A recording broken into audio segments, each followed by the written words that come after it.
welcome to Beth and Andy, a podcast about being flexible in all of the ways that means. Thanks for joining us. My name is Andy Young, and I'm one of your wistful, sentimental hosts. Joining me as always is our other wistful and sentimental host, Beth Martin. Beth, a pleasure as always. What's the crack? So, we just had to restart because I forgot to press record, so I apologize. But we were Don't only ruin the magic. I know we were only 5 minutes in, magic. and the power might go off. So it's just I know I'm very excited. I see a star in the background as well. A very pretty star in the background. She just walked in. I let her sorry. So I'm in my new office space, and this is her way to get in and out of because she's got a little doggy door that the kids sometimes go through too, and so she lets herself in and out. So she might scratch at the back door, and hopefully you won't be able to pick it up, but maybe you can, and that would be super cute. Yeah, that'll be some extra background. Right. No, the crack is we took a trip down to Ensenada, Mexico. Okay, so we went to a zoo. We stopped on the way down. It's interesting. I don't know what I expected about Baja, but it's dry. It's very dry. There's very few plants. Is it? It's on the. I can look it up. Wow. It's on the west side of the peninsula. Yeah. Oh yes, you're going down the peninsula. Yeah, so it's 2 hours south of the border. So I actually got to we drove along the border, and it's actually 2 walls, which I didn't know, and they're really big. Okay. It's a big wall, and then a road right in the middle, so that they can drive up and down, and then another wall. And I'm not sure who has jurisdiction over that middle road, but yeah, it was really interesting to see it. But Ensenada's cool, and they have these little tiny towns on the way down, and we just ate really good food, had a bunch of tacos. I did not. Can you talk a little bit about the zoo experience? I can. So we went to, it's called the Safari Park. Yeah, it's a safari park. They had a zip line, which I did. And a bike on a zip line, which I did, but I was doing it with Charlie, and he was behind me, and I was going uphill on a tandem bike. So it didn't go well, and we got stuck, and he was crying, and we're 40 feet in the air, and he's looking down. I'm like, don't look down, you gotta pedal, buddy, you gotta pedal. So it was silly, but we also it was a feed everything experience. I saw my first axolotl, which are apparently native to Mexico, which I did not know. And then I got to feed raccoons, hippopotamuses, lemurs, monkeys. And it wasn't just, throw them something. It was the lemurs are he's just turn backwards and they'll hop onto your shoulder. And I'm like, oh my God. So you're holding things, and the lemurs are crawling all over you to try and get the snacks. And the monkeys were, I got to hold a capuchin monkey. The raccoons killed me. They were so fat because all they do is eat snacks all day. And then they have these big pillars of fake tree that has little beds on top. So they just kind of drape themselves on their backs at the top of the trees when they want to be left the fuck alone. So you have these fat upside down raccoons just hanging. I mean, that's the ideal thing for them. Yeah. Raccoons do love to eat, so just being fed all day long is an absolute dream. Yeah, and one of the, was it National Health Society? I don't know, NHS maybe? Did some report that basically states that reincarnation is true. This came out 2 days ago, and I was well, all right, interesting. And I'm if I come back as anything, I want to be the raccoon at the safari park. So, yeah. So it was good. It was good. What's the crack with you? That sounds nice. Over the past while, what have I done? Yes, I know, because I've seen Wicked since the last. Oh, me too. Okay.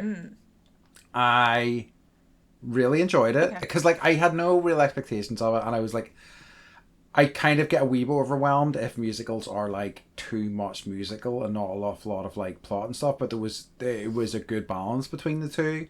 I thought the two main leads were excellent. I think, it predictably made me cry. I mean, unsurprisingly.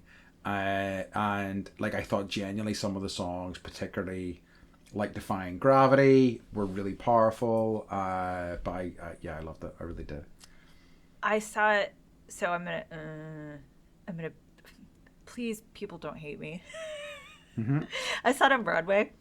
Ooh. Like, it wasn't the original cast, but it was like the second cast. Yeah. Who've gone on to do amazing things.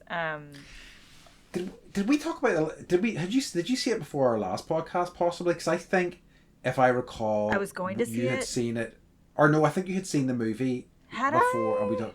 Yeah, I think so, and I was yet to see it, so I think. Was I talking shit about it? No, I think you liked it, but I can't. Well, I think you were like at a midpoint. Actually, now it occurs to me. Yeah. Yeah, I can't remember. It's been a couple of weeks. Yeah. So, I liked it. I just like the play more. Yeah, I think I want to see the play now. Yeah, for sure. It's funnier. Yeah. So and but I think it was great. I'm curious, kind of like having seen how they did certain things in the movie, how they would do certain things in the, stage production. So I'm definitely curious, I must say. And but I think I also want to see, because like you only saw half of the show or whatever. So I don't know what, I'm curious, like, because it's been 15 years, like how they're gonna make another 2-hour and 40-minute movie. I think like somebody had pointed out, well, even like the stage production is maybe 3 hours, and like half of it they've done a 2-hour 40. So there's definitely some padding in there from the existing story. So I'm sure they have something. Well, I say I'm sure they have something planned out, but then I think about the most recent Star Wars trilogy, and I'm like, there's no guarantee. Right. And it's not like people learn lessons Speaking of or anything nostalgia cash like grabs, that. right? Yeah. I'm glad you saw it though. Like.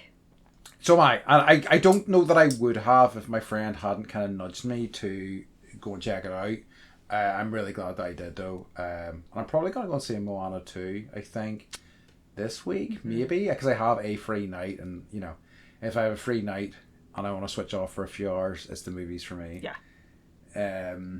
But yeah, so anyway, so here's what you'll be happy about. I did tell my friend about this. And I went to see Wicked, and she knows that in the past I have been a musical skeptic. Mm-hmm. She was furious with me that I went to see Wicked before seeing The Greatest Showman, and I said, I have somebody who will agree with you on that. Whoever this friend is, they're already my friend, because if that's definitely, if I had to pick, there's no question. Yeah, I will. I'll watch it eventually, but I'm really freaking struggling. Now you're not doing it just because days. Like it's a silly principle, because I want you to. No, I've got to say, I'm not that sort of person where I'm just like, I'm not going to do that because too many people have told me. It's just more to the point that where I'm like, I really struggle to find a night where I can watch a movie these days. No, you're saving it for when we hang out next, and then exactly. And then I can scream the lyrics at you while you watch the movie at the same time. Wonderful. I know. I'll have to get those earplugs that you can't tell there's earplugs in. I'm like, yeah, thanks, Beth. You're singing beautiful, on key, matches up. I'll be like, I can sing both parts. Listen. Yeah, you can. Yeah, you can. It's incredible. So on and so forth. Mm-hmm. But yeah, so I also I went to see my friend's band. He has recently. Well, I mean, I think they've probably been together for about 6 months or so now. But they've done a couple of different shows. Their first show was literally the Friday when I was flying out to see you guys. Oh my gosh! So I didn't see that. Okay, I was going to say. Holy moly. No. Like, I flew that morning. How did you do that? You're on a plane at 4 a.m. Literally impossible, yeah. So I was happy to see him again. But we were also affected by a massive storm. Like, I think like a massive storm in the UK, something that's a big deal, that we get like yellow weather warnings. The average American would go, fucking no big deal. But it was like pretty extreme winds and so on, so everything was kind of cancelled and whatnot. I had friends who were going to come over for that show, weren't able to make it, and things like that, but I braved the weather, and I was glad that I did, because it was nice just to kind of get out there and see him play. Good. So yeah, that was nice. What is yellow? What's the yellow warning? It's like basically, you know the way like you have wildfire warnings and it goes from like yellow, orange, red. It's that Okay. essentially. Okay. So it's danger to life essentially. So yellow Like is trees might fall. yes, Okay. exactly. Gotcha. And trees did fall. There's some big trees in the area that fell down. So it definitely is potentially risky, but nothing too severe.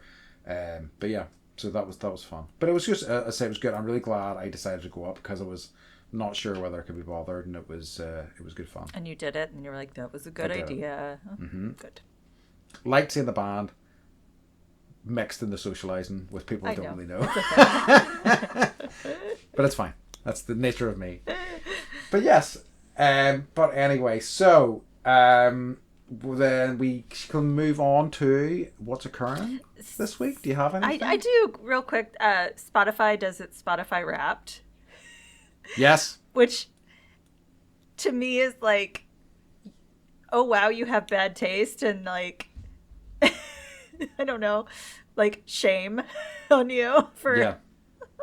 But we had some lovely people that sent screenshots of their Spotify Wrapped, and Bendy the podcast was on it. And I just like, I can't even believe it. It makes me feel so happy.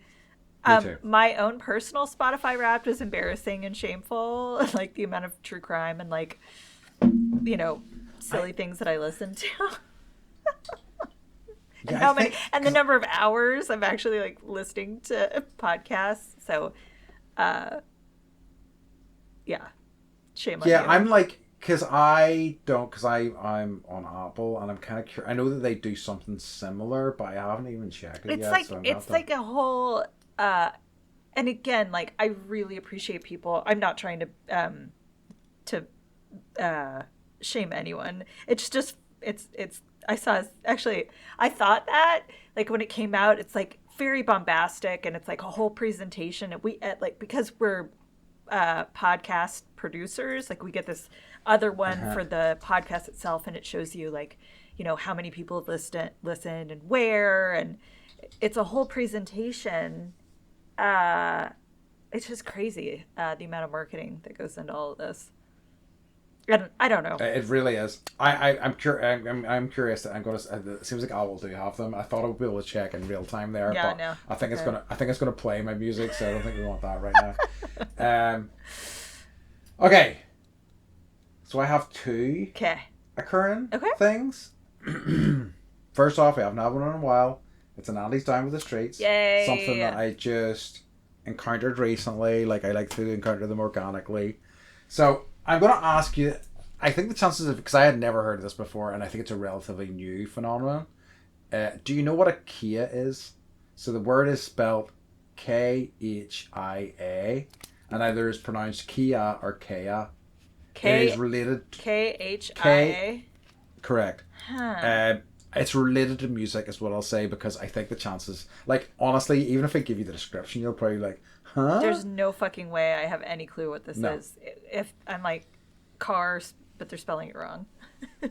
So yes, that was my first thought as well. So a Kia is a pop girl, so like so a pop star, a female pop star who people talk about, but no one seems to care about culturally. Wow.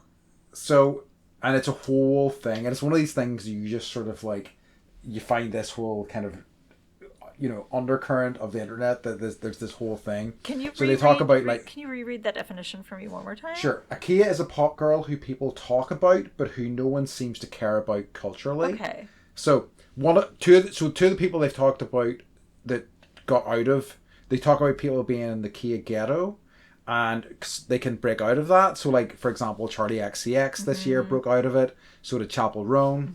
Whereas there was an awareness of them, but then they finally have hit the mainstream, and it's this whole well of nonsense that is attached to this. But yeah, I find that quite interesting. It's just again, it's one of these things. Apparently, if you're on X a lot, if you're into the queer music scene, it has been part of your like language for a long time. But Now we're all just getting hip to being as cool. we're all just getting hip to being to what a kid is. Yeah, like it's I had no idea. ultimate. I've never heard it. Oh, me neither. Ultimately, completely useless. But I always find these wee sort of tangents quite interesting. That stumped me. Good job. Thanks. So that's Andy's Over the Streets. That our word this week was Kia. I think that who knows if I do a close off. I'm doing it this time. All right.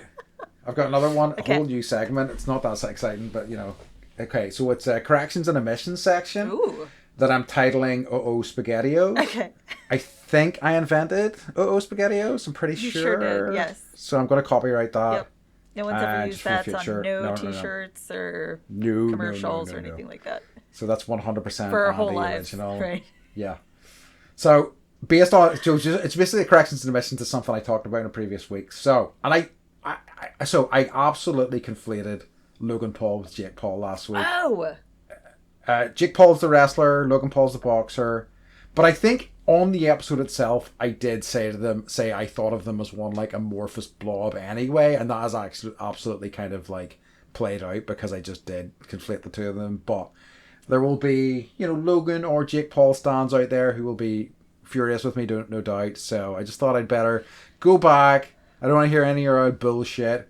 I've corrected it, okay? So, yeah, that's this week in SpaghettiOs. I would say, SpaghettiOs. I would say confusing either one of them is an easy thing to do. Yes. Because I watched the documentary, and then I think I watched a part of another one about like the lead up to the Tyson Paul fight, and I still get them confused. They look exactly the same. Yeah. And they're both, certainly complicated guys. Yes. Let's say. Yes. So, Upon more investigation, there's definitely a reason Yeah. they're living in Puerto Rico and not the United Yeah. States. Yep. So, okay. Oh, I like your new segment. Very good. Thanks very much. Yep. All right. Cool. So we move on to the topic this week, which is called nostalgia. I've sort of was going to call it sweet nostalgia. Again, what do you think? Yeah? I was thinking nostalgic cash grab, but then as I went down and started like working through it, I was like, this is wonderful. So I like sweet nostalgia. Yeah. I mean, yeah. You'll find out. You'll see the episode whenever you click play. Yeah. What is this called? One of those things. But yeah, just chat about nostalgia. We really put effort into this, guys. Don't we? Truly. Lots of research and development outside of our on-air time. I have a page of notes. Thank you very much. I do too.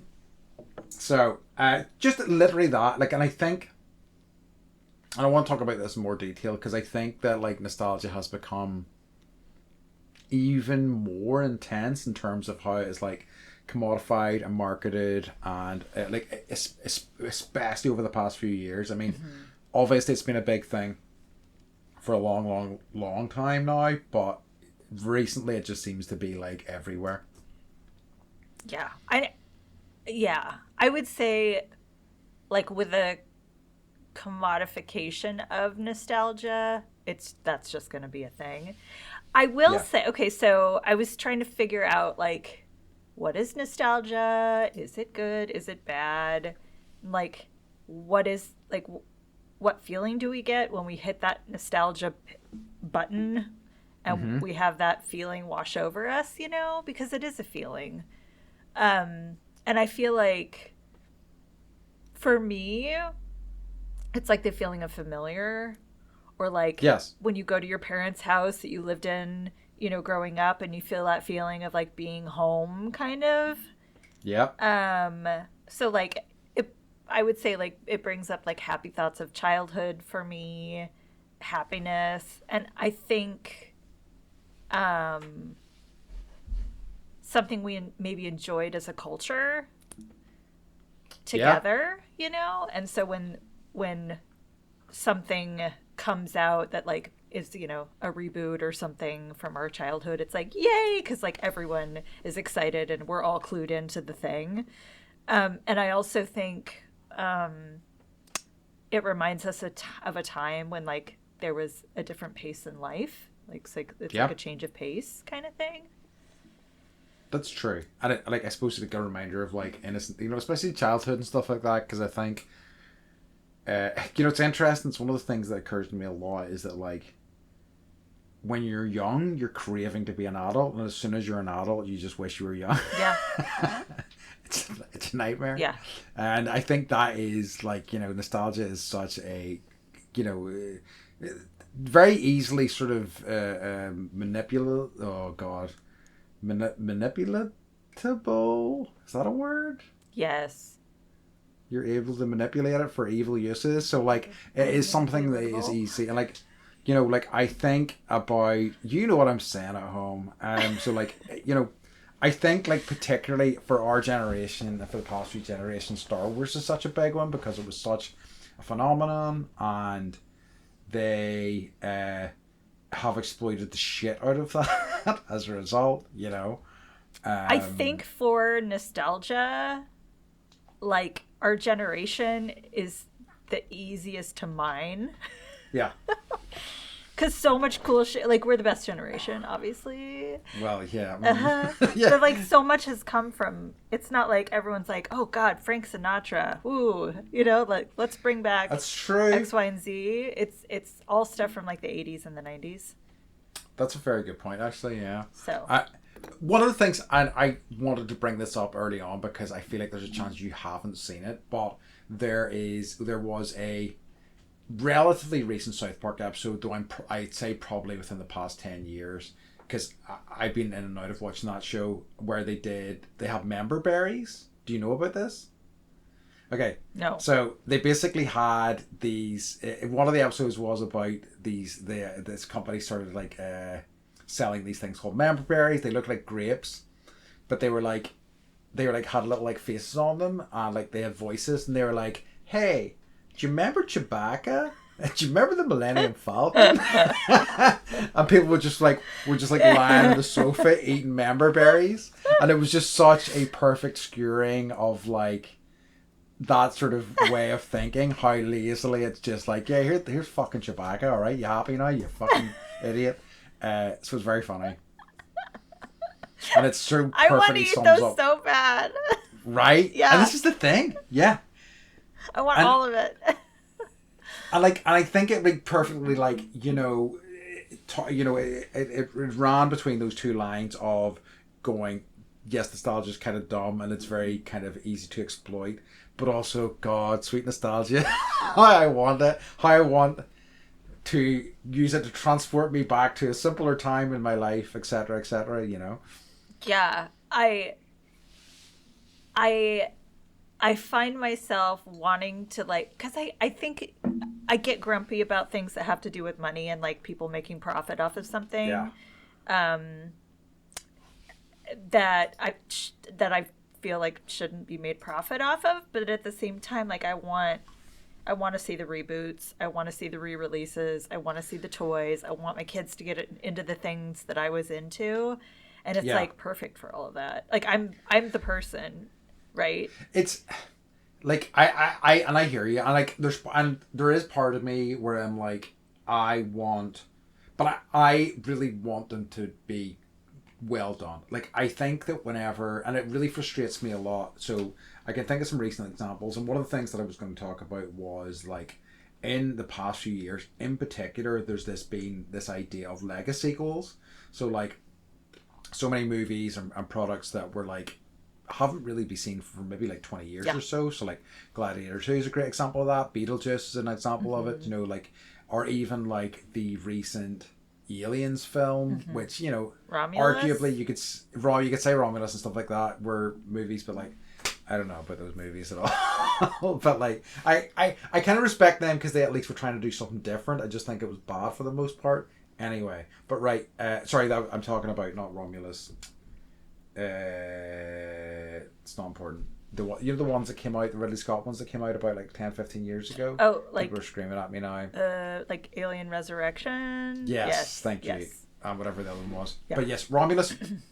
What really frustrated me about Romulus, and I think what they get so wrong for me, is that there was some interesting, cool characters. The setting was quite cool. It was a cool sort of. It went through a lot of the kind of, common story beats, but it had some fun new ideas.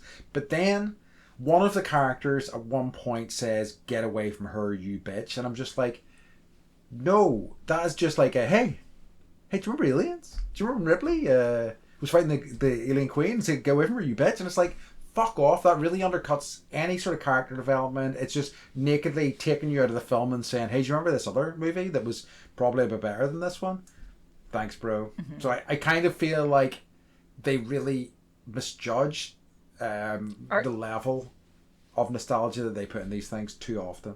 I think they dumb it down too. Yeah. Where they're like, well, this one we're like catchphrase, like what was that movie, Free Guy, with Ryan Reynolds, where so this has nothing to do with nostalgia, but like they're building these video games and like he's the character in the video game, and so they're going to re-release like the next video game, and they're trying to make his character bigger and better, but like it's not programmed yet, and like so his like character is like big and buff, and like, but the only thing you can say is like catchphrase, which like cracked me up because it's just like something that gets so overused, right?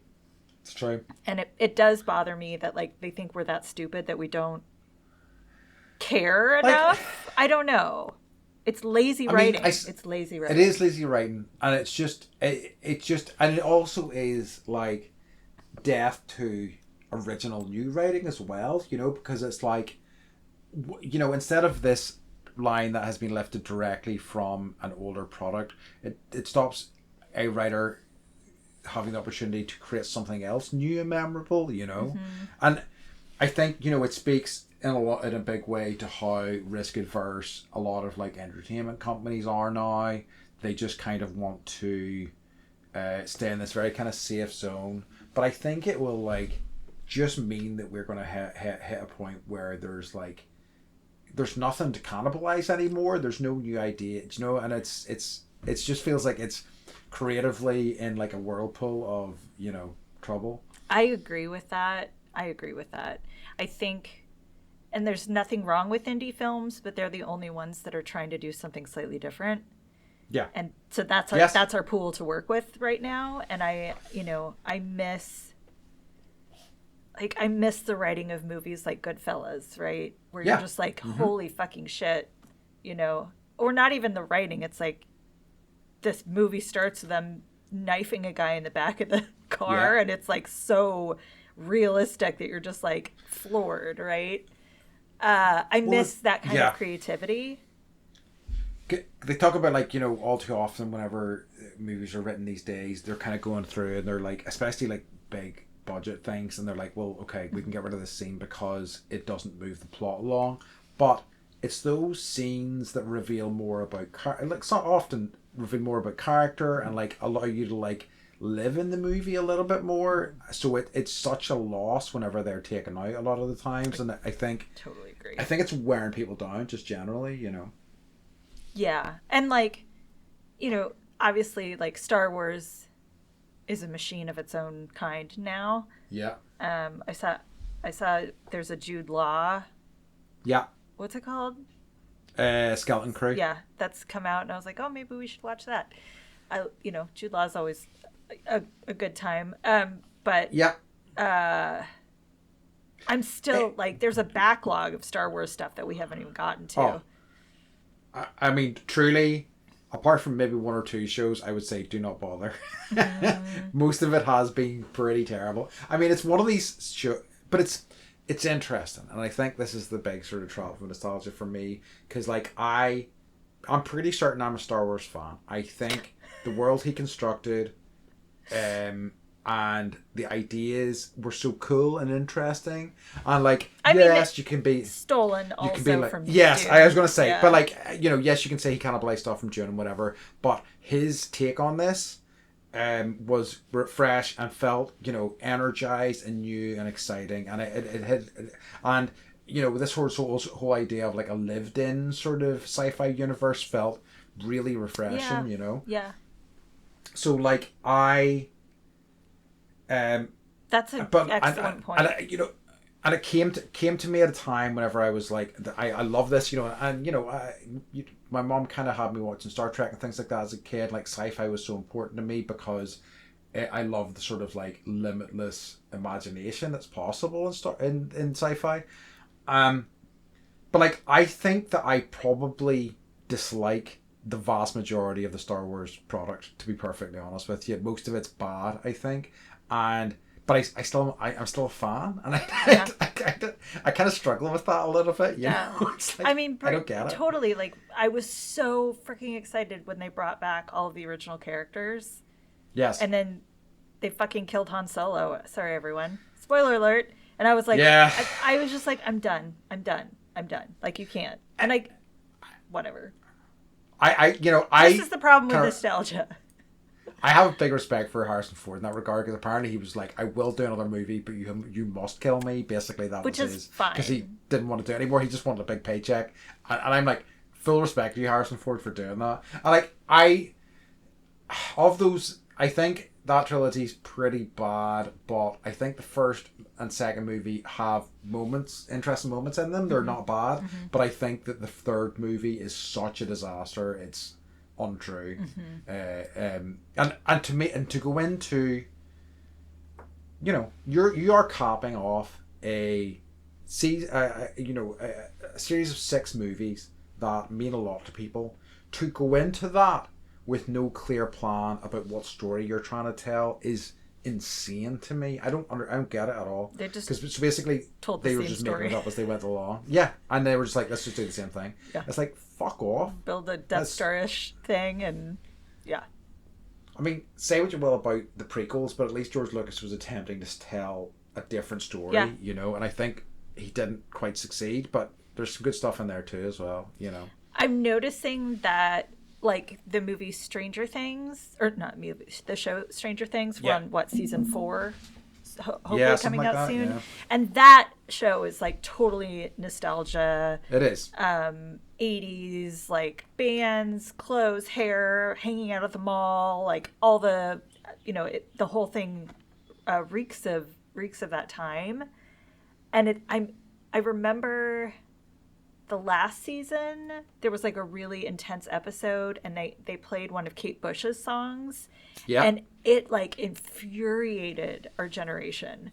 They were like, we've been listening to Kate Bush forever, and like now like all these young people are into Kate Bush, and like I was like, you're not allowed because like you weren't there. I hate that shit. And that like the roadblocks, or like the gatekeeping, that kind of thing kind of pisses me off. I completely agree. And one of the people that really was like on that train was I'm gonna mispronounce his name, but Taika Waititi. Taika Waititi. Yeah. He was like on Twitter, just like furious about like how he was Kate Bush's #1 fan, and how dare everyone kind of thing. But, and I'm like, she's like getting rediscovered. It's a whole like her whole career has been reinvigorated. So it has. In those regards, like I think it's a wonderful thing. Yes. Because and like, yeah. Like not just for the art, but also for the artists, hopefully. Big time. I think like she, I don't know whether this was happening like concurrently or afterwards, but like she started touring again a little bit. There was like there's been talk of her potentially releasing some new music and things like that. Would those things have happened without that sort of reinvigoration? It's so like it's like all things like you can't condemn it completely, and there's definitely the potential for interesting and new stuff to come out of it. It's just I think that fear of like alienating, I don't know, your core fan base, and like honestly, in my opinion, it is never worth making films for those people because they will never be happy with what you give them. It's true. And I think we've talked about this on some other topic, but it's like the people that like all the Marvel movies and the DC comic movies, like it's legitimized, and like Stranger Things and Dungeons and Dragons. Yeah. Like it's legitimized being a nerd for us. Like it's legitimized our childhood for those of us who, were theater nerds and D&D nerds and all of the best kinds of nerds, comic book nerds, you know, it's like, it's made us cool. It's made our childhood cooler. It's, you It's know, true.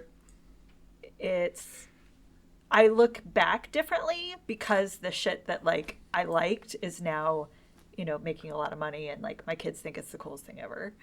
Yeah. I mean, like, the Marvel stuff in particular, like, I mean, I still remember being a kid and, like, reading in the 90s because for a while James Cameron was going to be making a Spider-Man movie. Oh. And I was, like, thrilled at that concept, and it just never came together in the end, and they ended up going over to Sam Raimi, which I'm also delighted about, don't get me wrong. But, you know, and we were like, you're starved for stuff, and now there's just, I can't believe some of the characters who have had full movies made about them. It's staggering to me, like, it truly is.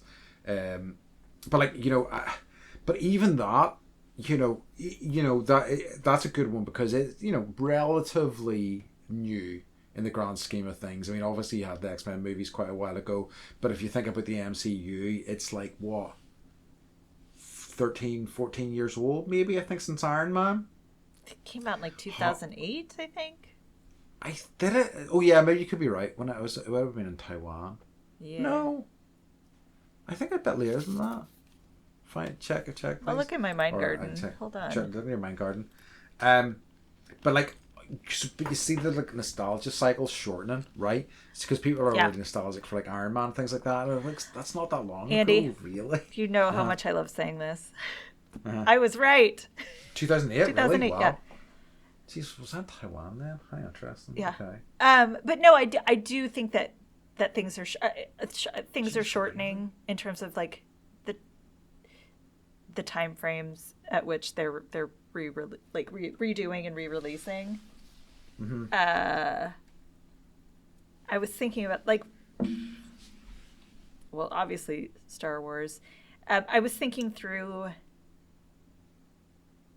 what were sort of the best and the worst, you know, like, or did they make something better from something that we knew? I think Mad Max Fury Road is probably like my example of something that they did really well. And like watching that movie, I appreciate that it definitely, you know, keeps with a lot of the same themes. And obviously we have, you know, I think Tom could have done a better job playing Mad Max, but it's also like when you're making a movie at 60 miles an hour.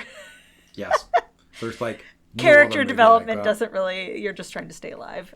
And I think that's a lot of what that film was, which is why it's so fucking cool. And I can't remember if I told you this or not. What's the guy's name who makes the Mad Max movies? George Miller. His wife is a cinematographer. Oh, okay. And a video editor, and he was like, "Can you?" Like, he's like, "I've always wanted to work with you. Can you be my video editor for this movie?" And she's like, "Yeah, I guess so." She won an Oscar.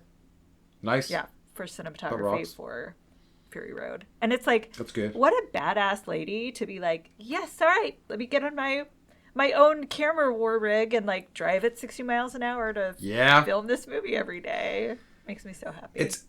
It's even, and her name's gonna escape me now, but like you go back to Star Wars, there was I think maybe his former wife who like did the editing and stuff for the movie, and like they talk about what a key, if it wasn't for her it wouldn't have been the movie that it was. Do you know what I mean? So you have all these like, and I think, you know, there is certainly for these, you know, things that like go as big as that, there is this you know, perfect set of luck of all these like people, you know, coming together at the right time, you know, which is tough to make organically.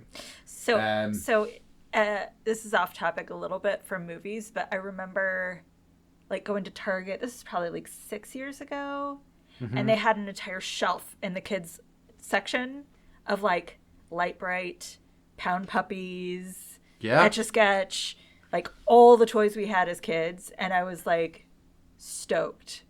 I was stoked. I was like, my kids get to play with the same shit that, and like some of it I kept and like ended up rebuying because it was, you know, thrashed and didn't work as well or didn't work at all. But like just seeing that aisle and seeing all those same things, like I'm there. I'm totally. It's cool that I'm their target market sometimes. Yeah. And I'm grumpy about it, but I'm also like, I will spend all the money. See, like, I mean, I was gonna say kids' toys kind of are surprising me in that way, but like I kind of do see it. I can see how it might happen because like oftentimes it won't be the kids that'll be buying the toys; it'll be the parents, so that they see something they'd recognize. Yes. Like it even happens, and it's been happening in like board games. So I wanted to talk to you about games because this is definitely there's a pattern here too. There's quite a famous one that I played when I was a kid called Hero Quest, and it was a kind of old school sort of like dungeon crawler type thing, and they've completely overhauled that and built it up again, and it's like 130 140 quid, but like I was still considering it because I'm like, I quite enjoyed Hero Quest, but I'm like, I wouldn't have time to play that, you know, it's got a very different game, blah blah blah, but it is very much I have some familiarity with that, so therefore do I want to spend too much money on it. Right. Well, it's like you're playing Oregon Trail, right? I am. Oh, I need to talk about that. Okay. Mm-hmm. So there have also been like some worst, remakes. Yeah. And I think we've talked about Blade Runner being one where we're just like, why mess with perfection? That's a better sequel than I ever thought it would be, but yeah, it's pretty unessential, really, and it's also one of these things that I fucking hate when it's like, oh, well, there's a sequel coming out, we're going to answer all your unanswered questions, and I'm like, my unanswered questions are what makes that film great. Yeah. Do you know what I mean? Yeah. Gus Van Sant redid, this was like, I think in the 2000s, he redid Psycho, the movie Psycho. With Vince Vaughn? Shot for shot. Yeah. And everyone was like, why are you doing this? And he's like, because no one else is going to. And I was like, what kind of answer is, like, I didn't understand it. Like, why would you literally shot for shot remake that? Especially with the shower scene, which I think was like 90 different clips all put together, something crazy. Yeah. That's so true. I don't understand that. I don't understand that as a creative exercise. I don't know how that would be fulfilling for him to make, but who knows? I mean, maybe they think they learned something from like copying or like The Master, but like I don't know. That's very strange to me. Yeah, I'm also noticing that they're re-releasing. Speaking of re-releasing, because we're gonna do it for Christmas, guys. Shh. Sorry. But they're re-releasing a lot of movies. Like, before the new version comes out of whatever they're like redoing they'll re-release the original. So they make sure that it's not so much like, let's catch everybody up. It's like, let's catch the money where we can. It's like why I ended up seeing quite a few of the Spider-Man movies in cinemas recently, because they had them all 8 of them in a row. So yeah.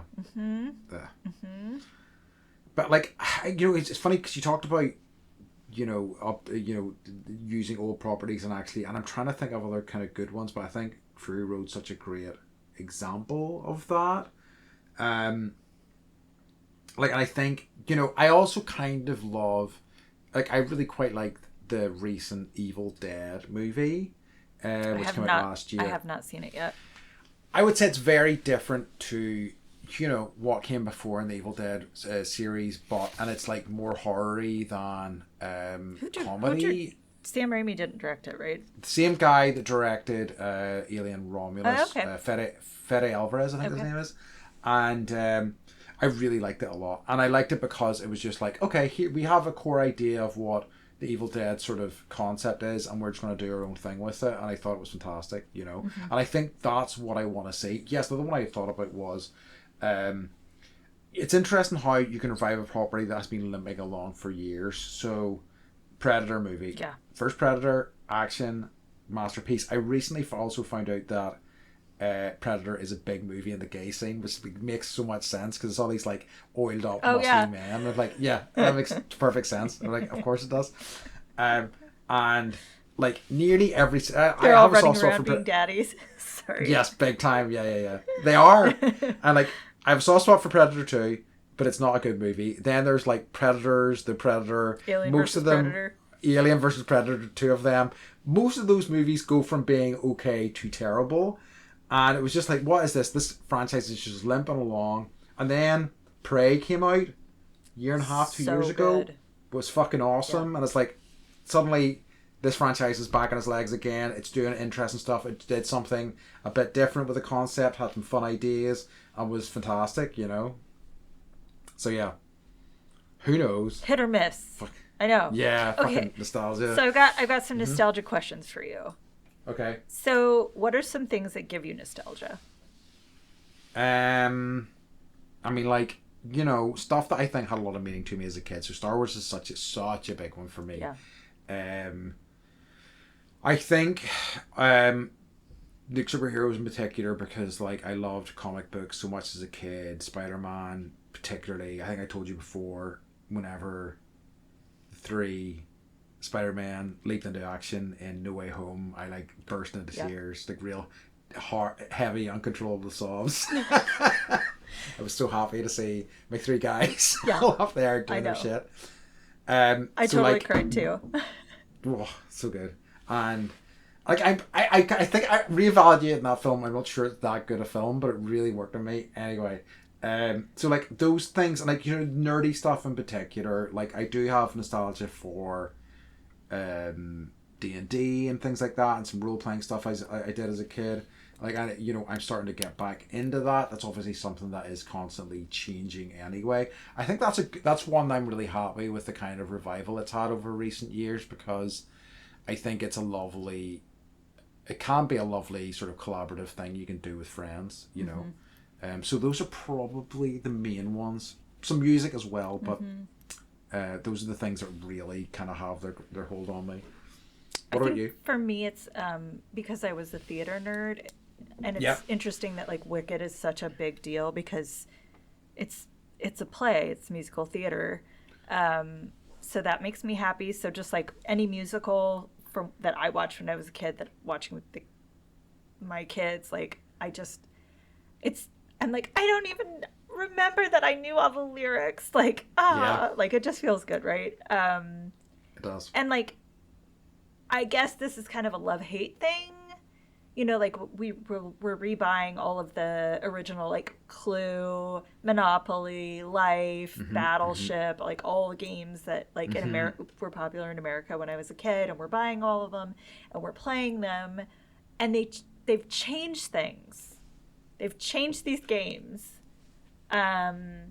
And I understand some of it, and some of it I don't. Like Clue, they've renamed a lot of the characters to be more appropriate for today's day and age, which is fine.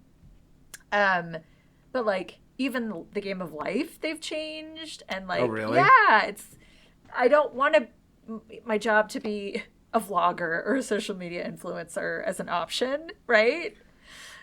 It pisses me to fuck off. That's funny. I that know. Makes sense, like, but I didn't even consider that. Yeah. So it's like that level of change is happening where it's just like, for me, it's like a little uncomfortable. But I still have the nostalgia where I'm buying it, and I'm spending the money, and I'm bringing it home, and I'm playing it with the kids, you know? Yeah, I totally get it. Like, you know, as you're saying that, I was sort of thinking about it. I think I definitely, like, I have still a lot of board games up on this shelf that I had as a kid. Like I can't, but like don't think I'll ever play any of them again. You know, there was just ones that we like. I was like, oh, it'll be nice to have. I was thinking there are probably authors like Roald Dahl is such a big one for me, and like so like I was really excited to see like the Henry Sugar short and things like that, and I've watched a lot of the sort of. I haven't seen the rest of those shorts, but I really like enjoyed Henry Sugar, and so it's such a big sort of connective tissue to my past. So Lord of the Rings as well. Like, I was so thrilled whenever those movies came out, because that book was so important to me as a kid, and The Hobbit as well. Like, once the Hobbit movies started coming around, I was kind of off the bandwagon a wee bit. I think like I saw them all. I think the world was. But like I think what the interesting thing about not the interest those movies were absolutely made because they wanted money, and that was it. Because like the cool thing about the Lord of the Rings movies was that they had like literally like a year, maybe 2 years of pre-production, which is just unthinkable in this day and age. So like you can see it. It's you can see it there. It's like it's so well put. They're so well put together. But like now you have Rings of Power series, which I watched first season of. I thought it was really fucking boring, and I just have zero desire to watch. And I have zero desire to watch the second season. And that's actually what whenever I was thinking about this, the point I wanted to make, which was that that show feels pointless. It feels completely pointless, and I think that is my big problem with bad nostalgia, is that oftentimes it's like, why does this exist? And if it doesn't have a reason, a good sort of substantial reason for existing, I just wish it didn't all too often, because it's just it's billions. I think certainly in the case of Rings of Power, possibly billions just being pissed away because like Jeff Bezos likes those books. I like Lord of the Rings in space. yeah, great. Okay, Yeah. So we have this half-ass show then. Fantastic. Yeah. Thanks, man. Yeah. Based on nothing really. Awesome. Can't wait. Do you have smells that you smell and you're like, like Calgon, take me away? Do you guys have that? Calgon? No, I know that. Is it a dental thing? It's a what? Is it a dental thing? Like no, toothpaste? it's like a soap. Okay. No, I don't think so. Marketed to ladies. Hey, to like, Calgon, take me away. Like, oh, and then I'm off interesting. into like Flowerland or whatever. Yeah. I love it. It was the bit marketed Sorry. to housewives in the 80s. Was there a handsome as a handsome gentleman? Was Calgon a handsome gentleman? No, it was a soap. Right. Okay, fair enough. Because they clean. That's what they do. I understand. Yeah, okay. Look, so the biggest sense memory for me around a smell is the smell of sun on tarmac in America. Like I associate that with holidays, and also the smell of like coconut sun cream as well. Mm-hmm. Those are two things that are really transporting to me. Also, like some food things, like my mom used to make this lentil soup a lot. That really is really transporting to me. I make it sometimes now. Mm-hmm. So things like that. Mm-hmm. Yeah, definitely like food smells. Yeah. I think I was telling you about an old book that I pulled off my shelf, and like I opened it and I stuck it's probably like 60 years old. And I just like that smell of old book, like all the glue is coming apart, the pages are all browning, so just like sticking my face into the binding and smelling it, that smell of old books, because my mother was a librarian. And my dad was a history professor, so I spent a lot of time in libraries, right? Yeah, me too. And so just that smell of old books, it's wonderful to me. I hear you. Dusty paper, man. Woo! Yeah. I like, Give it and like to me. I also kind of love, it's, both the very old and the very new. There's nothing beats, like, especially if like I'm getting a new comic book and it's shrink wrapped, that I get to pop that, and just that wee crack of opening opening it for the first time. It's like, oh yeah. Very satisfying. Yes. Yes. We are nostalgic bitches at the end of the day. I think so. I think so. One and all. And like I'm here for it. Yeah, like I don't want to be exploited because of it, but I kind of feel that there's like little I can do about it in a lot of ways. Like, and I can choose when to. And I think I used to, if I started something, I would be determined to see it through, because I'm like, well, I've started it. I have to finish it now. Mm-hmm. But like I have quickly gotten out of that, where I'm kind of like, if I am not enjoying something, I don't see the end point for it, I will just abandon it. Yeah. Like happily now. So I think that puts me in a better position now. So like, I will try something and I will probably give it a some proper effort, but I'm prepared. I can walk away more easily. I think for me, because I have two children that are, at that age where they're able to watch things and do things, I'm much more conscious of nostalgia. Yeah. And like last night, I'm like very carefully selecting like which movie we're going to watch for Christmas, like a Christmas movie, because we set up the Christmas tree, and like, because it was something that I loved to watch when I was a kid. So and there's a lot of, I guess, more thought that is behind it for me. And like on the business side of things, like I really, I hate commodification of anything. Yeah. But in this regard, I am willing to have a reciprocal relationship if they are willing to produce some stuff that like gives me that nostalgia hit. Absolutely. I know what you mean. Yeah. I know. Yeah. I hear you. Yeah. So yeah, it's a tough one. It is. Yeah, it is. But I think I'm probably in the same sort of place. And like, I just want more than anything, keep playing these sandboxes. If they're interesting sandboxes, I'm all for it. But all I ask is that, there's some new creative impulse involved in these things. Yeah. Apart from that, yeah, go nuts. Yeah. Yeah. Agreed. Yeah. Agreed. Yeah. Do you want to? Any other thoughts before we move on? I think I'm good. Okay. Unless you want cool. to talk about original Nintendo and how much I love that.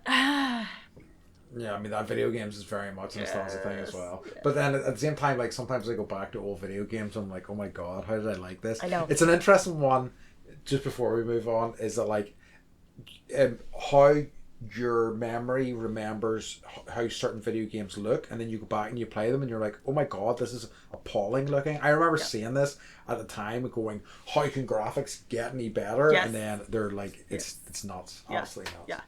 But yeah. It's like watching The Last Unicorn as an adult and you're like, oh gosh, this is terrible. Why did I think this was good? But yeah. But folks, if you've got any thoughts on nostalgia and things like that at home, be sure to let us know.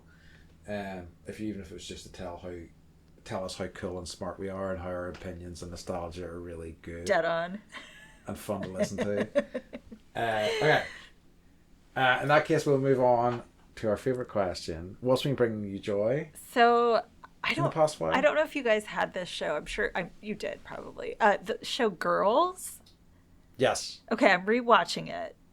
Okay. And it's so fucking good. It's so well written.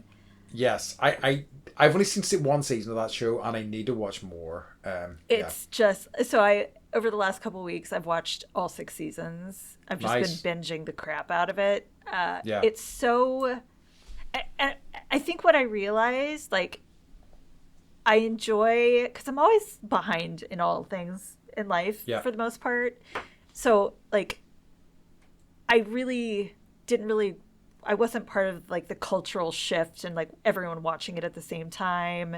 I think I saw like the first season and then I was like, all right, I need something, because holidays and all that. And I started it and it's so good. And I also think that like I enjoy watching things later because there's not so much like conversation happening about it. Yep. And so I just like, my opinion is my own opinion kind of thing. And it's not clouded by, the rest of the world's thoughts. And it's a good take. I also like went down a little bit of a like Reddit rabbit hole because I was wondering about one of the characters and just like Reddit can be such a terrible place for creators. Yeah. Like why just the amount of negativity about this show, and it's so fucking good. So I don't know. I recommend that people give it a rewatch because there's nothing out there like it. Yeah, it is one that I have often thought about considering, but like, me, I've got like about 8 billion shows on my list that I've been meaning to watch, and I really enjoyed the first season when I watched it. I just never got around to watching more. It's like, you know, Leftovers is another great example of that. Love the first season. I'm told the show gets better, and I just haven't had the time to watch more. I would watch Girls before I would watch Leftovers. If you like laughing, it's so fucking funny and weird and like human and all the flaws. Like she's always like someone's always naked, and you're always like, God, it's not the naked body you wanted to see, but that's the point, you know? Yes. It's like they show you things you don't necessarily want to see, and also like there's a reflection of things that you don't necessarily want to see in yourself. Because half of the time I'm like, that's me. Oh, that's me. Yeah. You know. I remember like how weird and awkward like Adam, because that was Adam Driver's breakout. Yes. Like how weird and awkward he is in season 1 of that show. Yes. It's he's like that the entire 6 seasons. And yeah. Also, like her friendship with Elijah, her gay best friend, is the funniest pairing for me ever. Like, okay. Lucy and Ethel funny. So funny. So good. And like when they decide to wear like handkerchiefs on their heads and eat burritos when one of them's sad, it just kills me. So highly recommend watching it. Mine is, and I'm nearly finished. I think I might have talked about this a few months ago, but I've nearly finished Delicious in Dungeon, which is an anime I've been watching. It fucking rules. I like an anime every now and again, and this one's fantastic. Essentially, I think I might have told you about it before. So anyway, the idea of this show is that these monsters, these adventurers are traveling through this dungeon. They're too poor to buy supplies, so instead they're killing and eating monsters. And what I love about anime and what it does so effectively that I think a lot of other media doesn't is that's its starting premise. And from that, it fleshes out to build this really interesting, well-constructed world with like actual genuine stakes and really kind of well-fleshed out characters. And you're like, how did this happen? Like they keep, you know, freaking killing like jellies, like dungeon jellies, and then like, you know, turning them into like noodles. And there are these beautiful like shots of these jellied noodles that they're about to eat, but it's actually really making me emotionally connect to characters. So yeah, very wonderful. If you're at all an anime fan, I highly recommend it. It's pretty wonderful. Very good. So that's it. Yeah. I love a good anime. Is it anime or anime? I don't know. All right. I think both of them are fine. Okay. Like my opinion on those things is that if people understand what you're trying to say, you've said it correctly. That's true. What is it? Language is descriptive, not prescriptive, which is the one I really like. That's good. Spelling, on the other hand, and grammar. Yeah. Hey, fuck that. I don't care. I know. Communication is key. Yeah, so in that case, Beth, would you like to let everybody know where they can find us? You can find us at bendypodcast.com. It's our website. Check it out. I do picture rotations of embarrassing photos of us from time to time, so you never know what you'll see. Perfect. I feel like I had a good embarrassing one with me recently. I'll see if I can dig it out. Please send it. I'll throw it up. Perfect. All right.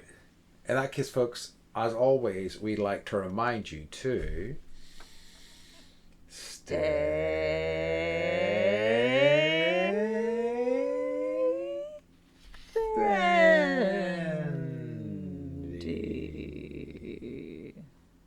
Nice. And now I'm going to sing Defying Gravity for everyone. All right, I'm stopping the recording. Bye. Love you, bye.